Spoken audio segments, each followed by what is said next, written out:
ایک صحابی کا پاؤں بھاگتے ہوئے ہمارے نبی کے پاؤں پہ آن لگا، آ پڑا، تو وہ جوتا تھا، جنگی جوتا، ہارڈ قسم کا، تو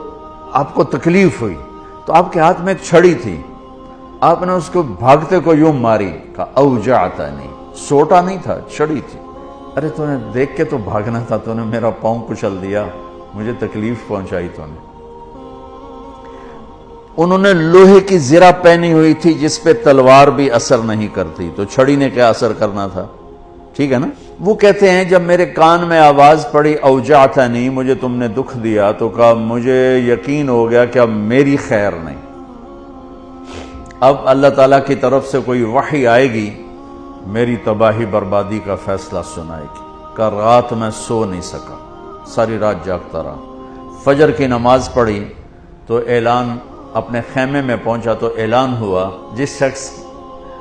کا پاؤں اللہ کے نبی کے پاؤں پہ آیا تھا وہ حاضر ہو جائے، جس کا پاؤں نبی کے پاؤں پہ پڑ گیا تھا وہ حاضر ہو جائے۔ کہنے لگے، میں نے کہا اللہ ہو گئی نا گل پوری، اب پتہ نہیں تیرے لیے کیا سزا آ رہی ہے۔ کہ میں ڈرتے ڈرتے پہنچا، آپ تشریف فرما تھے، آپ نے مجھے دیکھ کے تبسم فرمایا اور فرمایا کہ میرے بھائی، کل میں نے آپ کو چھڑی ماری تھی، وہ پاؤں والی بات ہی چھوڑ دی، کل میں نے آپ کو چھڑی ماری تھی تو میں اس پہ معافی مانگنے کے لیے آپ کو بلایا ہے۔ میں آپ کو پہلے کیا بتا چکا ہوں کہ لوہے کے لباس پر تو تلوار اثر نہیں کرتی، تو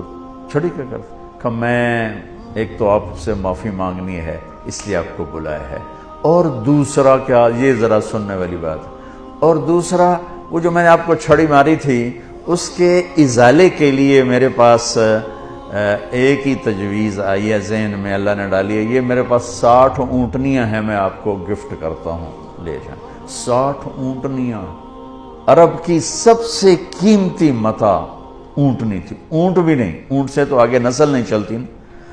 اونٹنی بچے دیتی ہے، تو 60 اونٹنیاں اس کو دیں ایک چھڑی مارنے کا۔